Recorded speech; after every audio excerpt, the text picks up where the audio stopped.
امروز در محکمه جلسه لایحه قانون جمهوری تاجیکستان درباره وارد نمودن علاوه‌ها به قانون جمهوری تاجیکستان درباره بودجه دولتی جمهوری تاجیکستان برای سال 2017 در اساس پیشنهاد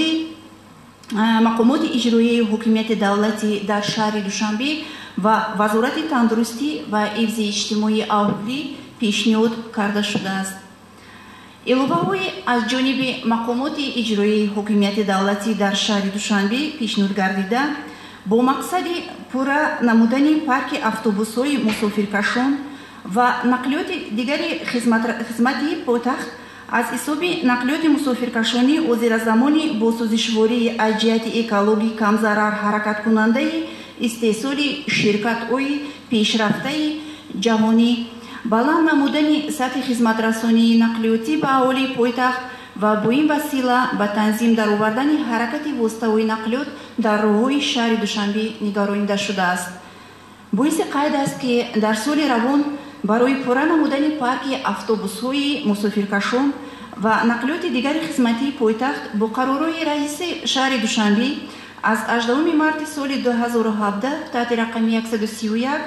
و از 5 مای سال 2017 تحت رقم 233 واردات 64 عدد واسطه‌های نقلیات مسافربری با مبلغ عمومی 51.4 میلیون سومانی به نقشه گرفته شده است که معیار پرداخت‌های گمرکی آن به اندازه 23% مبلغ 12.3 میلیون سومانی را تشکیل می‌دهد. از مقدار به نقشه گرفته شده 40 عدد واسطه‌های نقلیات مسافربر با مبلغ 30 میلیون سومانی وارد کرده شده است که پرداخت‌های گمرکی آنها 7.2 میلیون سومانی را تشکیل می‌دهند. طبق نقشه چهاربینی‌های حکومت جمهوری تاجیکستان که با قرار حکومت جمهوری تاجیکستان از 4 اپریل سال 2017 تحت رقم 177 تصدیق شده است برای تامین امنیت عضوقبولی و پیشگیری تمایل بالاروی نرخ محصولات کشاورزی در بازار استعمالی پایتخت در فصل تیرماه و زمستان سال‌های 2017-2018 ذخیره نمودن 90,000 تن محصولات کشاورزی در نظر داشته شده است. با نظر داشت که این جهت در عمل تطبیق نمودن نقشه چهاربینی‌های حکومت جمهوری تاجیکستان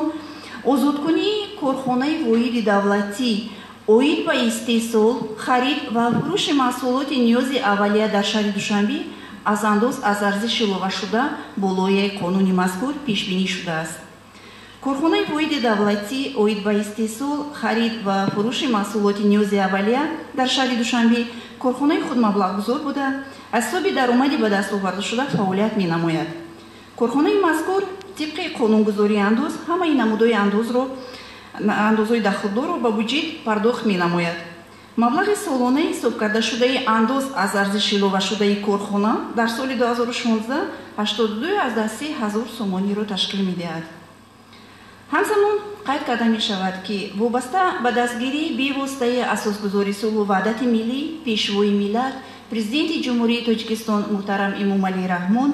جهت بلند برداشتن صفت خدمت رسانی طبی به اهالی کشور بخصوص اهالی ولایت ختلون از جانب وزارت تندرستی و حفظ اجتماعی اهالی با قانون جمهوری تاجیکستان درباره بودجه دولتی جمهوری تاجیکستان برای سال 2017 علاوه پیشنهاد کرده شده است که آن با وارد و نصب گردیدن تجهیزات طبی اونیورسالی انجیوگرافی